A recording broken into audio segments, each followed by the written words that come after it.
Bem-vindo, internauta, este é o Super FC pelo Mundo. Na edição de hoje falaremos apenas sobre seleções. Isso mesmo, ao meu lado ele, menino gigante, Gabriel Pazini. Tudo bom, Gabriel? Tudo bom, Fernando? Tudo bom, amigo internauta? Então, amigo internauta, falamos de Copa 2014, eliminatórias, Europa na tela. Vamos lá, porque tivemos Portugal 1-0 contra a Suécia, lembrando que esses são os jogos de ida, Ucrânia 2-0 em casa contra a França, Grécia 3-1 contra a Romênia e a Islândia, poderosa Islândia, segurou 0-0 contra a Croácia. Pazini, começando pelo principal, Portugal e Suécia, 1-0 só. Suécia ainda está no páreo, né, Pazini? Suécia ainda está no páreo, né? O jogo de volta, todos os jogos de volta das eliminatórias da Europa são nesta terça-feira. A Suécia está de pé ainda, o confronto está muito aberto porque o jogo é em Estocolmo. A Suécia tem um time coletivamente melhor que o português e tem também o Ibrahimovic para decidir lá na frente, além do meio-campo bem interessante com o Karlström, Sebastian Larsson e com o Kaká Nikolic também. No jogo de ida, Portugal foi muito mal no primeiro tempo, a Suécia, melhor organizada taticamente, foi superior.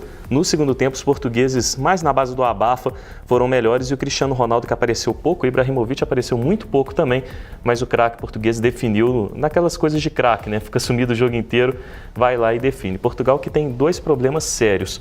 O Hélder Postiga e também o Hugo Almeida não são grandes atacantes. O Nelson Oliveira, que é uma promessa do futebol português, jovem jogador, bom de bola, seria uma melhor opção no ataque, é tecnicamente melhor, marca muitos gols também. E o meio de campo sente a falta de um camisa 10. Tem o Miguel Veloso, Raul Meireles, João Moutinho, que são bons volantes, mas sempre buscam o Cristiano Ronaldo e o Nani pelas pontas, e o Nani não vive um bom momento e o time ataca pouco pelo meio. Fica muito previsível. Se o Dani, jogador do Zenit, tivesse na seleção portuguesa, provavelmente Portugal teria um time melhor e mais chances contra a Suécia. Exatamente, o Nani, que não vive um bom momento, tem anos já, né, Pazini? Tem anos, umas 2 temporadas pelo menos. Pelo menos. Agora partindo para Ucrânia 2-0 contra a França. Pazini perigando dar algoz do Brasil à França ficar fora da Copa aqui em terra dos Tupiniquins, né? Vai lá. Perigando mais uma vez, né? A gente comentou quando analisamos o sorteio dos confrontos da repescagem, a Ucrânia tem uma geração muito boa de jogadores. O Yarmolenko, o Harmash, tem o Garmash também, alguns outros veteranos como o Konoplyanka e o Rotan. É um time bem interessante esse da Ucrânia, que mandou e desmandou no jogo em Kiev. A França atuou muito abaixo do que pode e o 2-0 foi um placar justo para os ucranianos.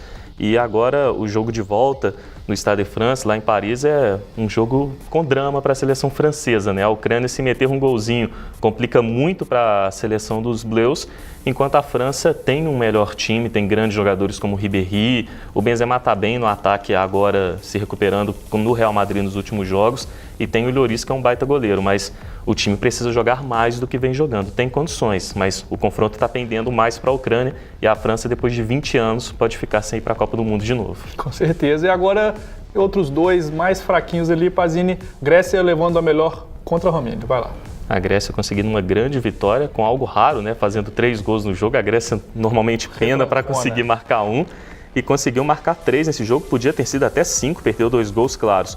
Os destaques da Grécia foram o Samar, o jogador do Celtic, e o Mitroglou, que a gente tem comentado muito aqui, está bem no Olympiacos, inclusive na Champions League o Mitroglou marcou 2 gols. A Grécia está com o pé na próxima fase, sofre poucos gols, tem uma considerável vantagem contra a Romênia também. Agora Islândia, Pazini, segurou o 0-0, difícil ir para a Copa, né? Difícil, né? A Croácia tem um time melhor, mais experiente, joga em casa, tem a vantagem, tem tudo para eliminar a Islândia, que vai montando uma boa base. Desde o Sub-21, a base da Islândia, setor ofensivo ali, que tem o Sigurdsson do Tottenham como grande jogador, vem jogando junta. Para o ciclo de 2018, a Islândia pode pintar na Copa do Mundo. Olha só que bizarro. Agora, eliminatórias africanas, 3 classificados, 2 jogos ainda em suspensão. Vai acontecer nessa terça-feira, Resultados na tela, começando com a classificação da Costa do Marfim, que empatou em 1-1 no agregado 4-2. Nesse mesmo, Pazini, Nigéria agora 2-0, já tinha ganhado no primeiro. Camarões 4-1 depois de empatar a primeira partida contra a Tunísia. Pazini, começando aí, Costa do Marfim, já está calejada de Copa, mais ou menos, né? Classificando facilmente, né? vai para mais uma Copa do Mundo, classificou sem muitos problemas a seleção dos Elefantes. Tem o setor ofensivo recheado de grandes jogadores, tem o Drogba, Yaya Touré, tem vários outros nomes como o Kalou, o Iaconan, tem o Doumbia, jogadores que a gente já citou muitas vezes aqui. O problema é que, como o time precisa evoluir, a defesa da Costa do Marfim também está um tanto fraca, falhando em muitos jogos, e o time precisa ser um pouco mais regular. A Costa do Marfim, até por desleixo, tem falhado muito em algumas partidas. Agora a Nigéria é outra que, aí sim, mais tempo já vinha participando das Copas, bateu a surpresa Etiópia. Surpresa realmente, né, Pazinho? Realmente, né? Uma das grandes surpresas das eliminatórias. A Nigéria, que tem um time bom também, experiente, como o da Costa do Marfim. Tem alguns jogadores de destaque como o Mikel, que atua no Chelsea, o Moses, emprestado ao Liverpool pelo mesmo Chelsea. E tem outros atletas também como o Bino, o Emenik. Tem um time bom a Nigéria, mas também precisa evoluir mais taticamente e chegar mais pronta para a Copa do Mundo. A gente viu na Copa das Confederações, por exemplo, a Nigéria, que estava desfalcada, é verdade, mas sofrendo muito durante a competição. Camarões, mesmo sem gol do Samuel Eto'o, passou também tranquilo, Pazinho, 4-1. Sem muitos problemas, e Camarões que também sofre com esse problema coletivo. Assim como a Costa do Marfim tem alguns jogadores interessantes, o próprio Eto'o, tem o Ebo, tem o Song, que joga no Barcelona, tem bons jogadores e experientes, principalmente a seleção dos Leões Indomáveis, mas sofre com problemas políticos na federação. O Eto'o, inclusive, brigado e sofrendo críticas da direção da federação de futebol camaronesa, e além disso também a seleção sofre com uma defesa que ainda não está bem montada e com um time que tem jogado no futebol muito pragmático, inclusive o Eto'o, que está jogando bem abaixo do que pode pela seleção. Corrigindo esse pouquinho de coisa aí, Camarões pode fazer um bom papel na Copa de 2014. Apenas detalhes. Só detalhes, pouca Agora, coisa. Para fechar, coloca na tela rapidinho aí os dois jogos que faltam, porque teremos Egito e Gana, 6-1 em Gana no primeiro jogo, acho que Gana já está na Copa, e Argélia e Burkina Faso, um jogo meio controverso ali, no jogo de ida, Burkina Faso ganhou de 3-2, não é isso mesmo, Pazini, para fechar sua África.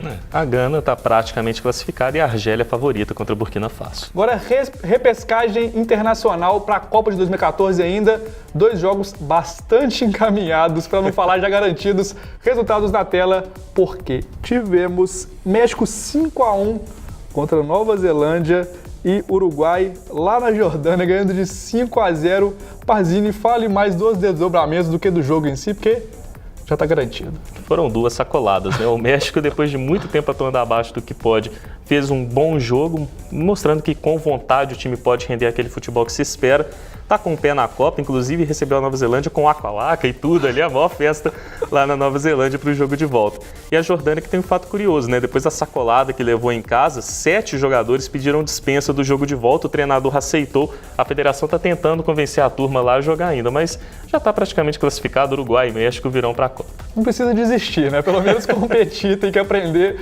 Agora, rapidinho, amistosos internacionais. Primeiro os jogos na tela, depois o Pazinho vai falando de cada um bem rapidinho, começando com a goleada tranquila de Brasil, 5-0 contra Honduras. O clássico Itália e Alemanha terminou em 1-1. As duas sensações, Bélgica e Colômbia, melhor para a Colômbia 2-0. Chile meteu 2-0 contra a Inglaterra, Equador e Argentina 0-0. Outro empate aconteceu entre Holanda e Japão, 2-2. E o mistão ali, o time bem mistão mesmo da Espanha, ganhou de 2-0 de Guiné Equatorial, que de Guiné Equatorial mesmo não tem nada, né, parceiro? Agora começando primeiro, amistoso da seleção, 5-0, Bernard e o William fazendo os primeiros gols pela Canarinho, vai lá. E os dois jogando muito bem, né? A seleção brasileira dominou o jogo, adversário frágil de Honduras, que bateu demais ao longo da partida, o Neymar apanhou muito, inclusive, e provocou algumas vezes desnecessariamente os adversários também. Tem que se poupar algumas vezes para não levar uma paulada aqui e ali e acabar se contundindo, desfalcando a seleção e o Barcelona. Faltam menos de um ano já para a Copa do Mundo. A seleção brasileira que teve como boas novidades nessa partida o Robinho e o próprio William, né, dando uma opção ali de um falso 9 para a seleção. Com o Fred contundido, não se sabe como vai estar taticamente e fisicamente para a Copa, e com o Jô atuando abaixo do que pode nesse jogo, vinha muito bem nos últimos, o falso 9 pode ser uma boa alternativa para o Brasil. O Brasil, é bem verdade que o jogo já estava se encaminhando para o final, o Honduras estava ali com um time mais mistão, mas o Brasil teve mais velocidade, um jogo mais envolvente e melhor sem um centroavante fixo. O Robinho e o William fizeram bons jogos, podem ter colocado uma dúvida aí na cabeça do Felipão. E é bom a gente ver aí o Bernard se confirmando aí no grupo da Copa, o Maicon também. O Maxwell, apesar de eu preferir o Felipe Luiz, também está encaminhado para estar no grupo da Copa. E o Vitor não foi muito testado, mas é bom ele ter essa presença na seleção e ter jogado contra Honduras. Mostra que está na briga ali pela terceira vaga no gol. Os dois primeiros goleiros devem ser o Júlio César e o Jefferson. Exatamente, a gente que já teve Cafu e Roberto Carlos, mexer com o Maicon e o Maxwell é até meio triste, né, Pazini? Mas triste. Agora, Itália e Alemanha, empate 1-1, Pazini. Fala um pouquinho desse jogo rapidinho, vai lá. 100º jogo do Joachim Löw no comando da seleção alemã e, mais uma vez, foi muito cornetado pela imprensa alemã e por outros que acompanham a seleção. Alguns testes sem muito sentido, o Lahm como volante, como tem sido no Bayern de Munique, não rendeu muito bem e prejudica a seleção alemã porque a Alemanha não tem um lateral direito sem ser o Lahm. Além disso, o falso 9 ali com o Götze não deu muito certo, tinha a opção do Max Kruse para utilizar, foram testes que não deram certo na Alemanha, que não fez um grande jogo. A sorte é que a Itália também não fez, o amistoso deixou a desejar. A Itália que também testou algumas formações, o Thiago Motta no meio-campo, na vaga do De Rossi, o Motta bateu barbaridade ao longo da partida, né? E o Osvaldo foi titular junto com o Balotelli, o Osvaldo que nem titular está sendo no Southampton. Agora, Colômbia, Pazini, sensação da América do Sul ganhando da sensação da Europa, vai lá.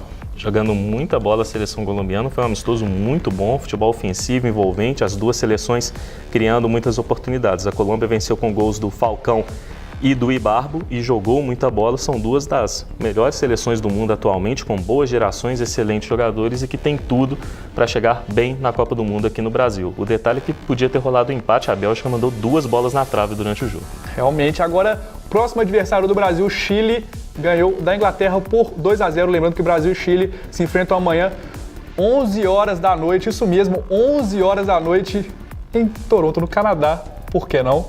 2-0, Pazini contra a Inglaterra, vai lá. 2-0 com gols do Alexis Sanches, que está vivendo uma excelente fase no Barcelona, jogou muita bola. O Chile, com alguns testes também, jogando também com falso 9, sem o Suaço do Monterrey, atuou Eduardo Jesus Vargas ali na função de centroavante, um falso centroavante na verdade. A seleção inglesa que tem muitos problemas nesse jogo sem o Gerrard, o Rooney acabou sendo a referência ao invés do Sturridge e o Lanana atuando com o Jay Rodrigues ali no meio de campo junto com o Lampard. Foi um time bem modificado da Inglaterra que passa por problemas. Tem que acertar esse meio campo, a zaga não está muito bem e principalmente no gol. O Hart vive uma péssima fase, os outros goleiros não são confiáveis a ponto de serem o camisa 1 da seleção do English Team. Então, tem vários problemas a Inglaterra, apesar de individualmente ter bons jogadores. Pazini pensando muito para falar, para adjetivar esses goleiros da Inglaterra. Pazini, sem Messi, 0-0, Argentina e Equador. Um amistoso que deixou a desejar, o Saavedra, na Argentina, também o treinador da seleção do Equador, testaram muitos jogadores e o jogo foi bem abaixo do que poderia ter sido. Agora outro empate, rapidinho, um país que você gosta muito, Holanda empatou com o seu querido Japão, Pazini 2-2.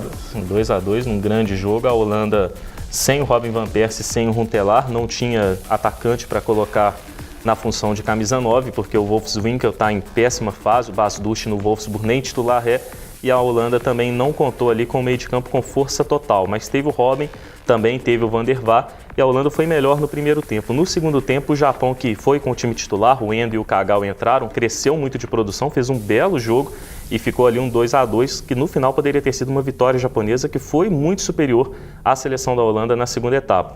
As duas seleções chegam bem para a Copa, o Japão tem um meio campo e ataque envolvente, com bons jogadores, mas uma defesa que está fraca ainda. Saindo o Kone e entrando o Morichide, a defesa tende a melhorar. Na seleção da Holanda, falta ainda o time jogar de forma completa. Jogando completo pode ir muito bem na Copa, mas ainda está abaixo do primeiro escalão dos favoritos, entra ali como segunda força na Copa. Agora, para fechar, o amistoso mais bizarro da última semana, Espanha com o time reserva, ganhou de 2-1 de Guiné Equatorial, que tem goleiro brasileiro, atacante marfinense, quase todo mundo, menos de Guiné Equatorial, né, Pazini? Só tinha um jogador de Guiné Equatorial na seleção, né? Tinha 5 espanhóis na seleção de Guiné Equatorial. E a Espanha, mesmo com o time reserva, conseguiu uma vitória graças à falha do goleiro brasileiro naturalizado, o Danilo. E a Espanha conseguiu essa vitória, um jogo bem feio contra a Guiné Equatorial. Gol de Juan Fran. Juan Fran e Cazorla. Isso mesmo. Agora, agradeço a participação de menino Pazini. Muito obrigado, Pazini. Obrigado, Fernando. Obrigado, amigo internauta. Como sempre, amigo internauta, acesse www.superfc.com.br. Eu e o Pazini nos despedimos aqui. Até mais. Tchau, tchau.